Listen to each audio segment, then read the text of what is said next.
This episode of My Conversation is sponsored by Visiting Angels and by Journey to Wellbeing International. Good morning once again, and welcome back to more of My Conversation. I'm Jason Hurst of Soft Rock 98.9 of the Jason and Terry Ann Morning Show with a returning guest. Actually, I've been doing this now for, a couple of months, and it's nice to see you come back. Debbie Singh of Visiting Angels. Thank you. You are a media sponsor, so thank you for being on the show once again. Thank you. You guys do so many good things over there at Visiting Angels. I was fascinated to learn about it last time. Tell us a little bit more and refresh us exactly what you do. So what we do is we provide in-home care. Can also be, at facilities or senior communities, those kinds of things. Our goal is to help people age in place wherever that may be.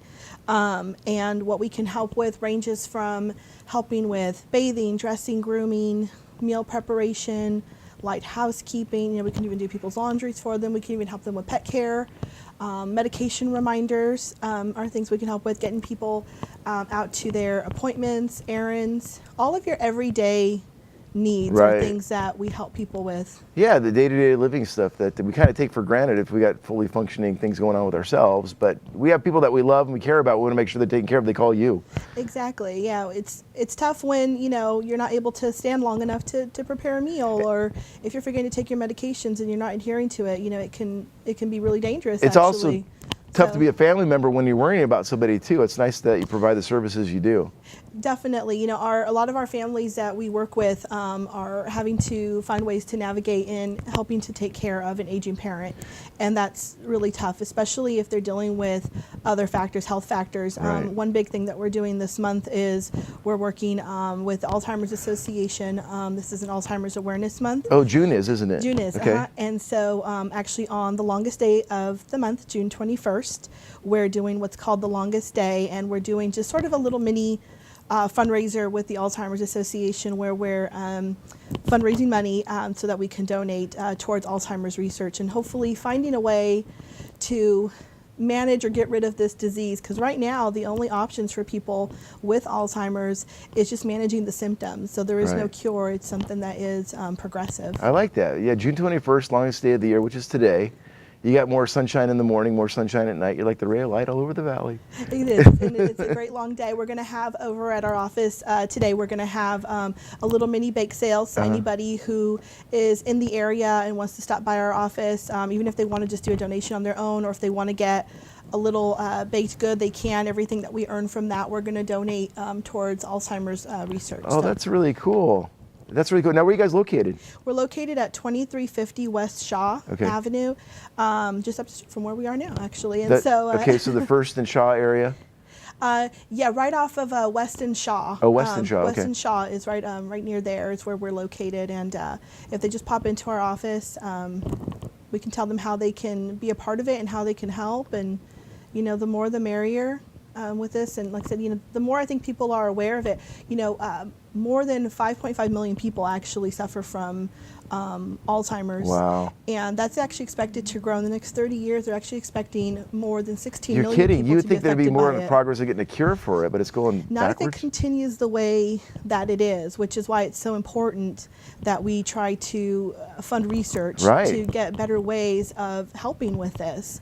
Especially people who are caring for family members who have this. I was actually reading something recently where they were saying that people who are taking care of someone with Alzheimer's or dementia are actually 40% more likely to experience what's called caregiver stress, which is just that emotional stress of having to care for someone. And it comes down to the fact that when you're working with somebody who does have Alzheimer's, you're having to worry about their everyday needs, down to, are they eating? Are they taking their medications? Are they bathing? Are they doing these regular things? Because that's something that definitely kind of goes by the wayside when you start to become very forgetful. Well, correct me if I'm wrong on this, but the people that are actually taking care of their parents, their loved ones, or whoever by themselves, with their own knowledge, they need to be aware of some stages, especially when it comes to something like Alzheimer's, because there's something that it kind of goes in phases, doesn't it? It does. You have sort of earlier phases where someone's maybe just a little bit forgetful. You have sort of a moderate stage where the forgetfulness can, be somewhat dangerous. We get a lot of calls of, my mom or my dad, were found out by Mendota somewhere. And it was actually the police who found them because they got out there, but they didn't know how they got there or how to get back. Wow. And so, we try to get in there and help people in their homes before something like this happens, because we want to recognize that maybe someone is struggling cognitively beforehand, before something like that occurs. And then of course you have your later stages where, you know, their needs become quite significant and you're really helping them with everything throughout their day. So we customize everything that we do based on what they're needing. A lot of times we think of caregiving as people, you know, as they go along in life, especially during the later stages of someone's life. But what is the earliest you generally start, you know, helping out with somebody who really needs the help in someone's everyday lifestyle? You know, it really just depends on how early someone wants us in there. I always say it's kind of a good idea to get a little bit of help, you know, maybe right before it becomes an absolute necessity.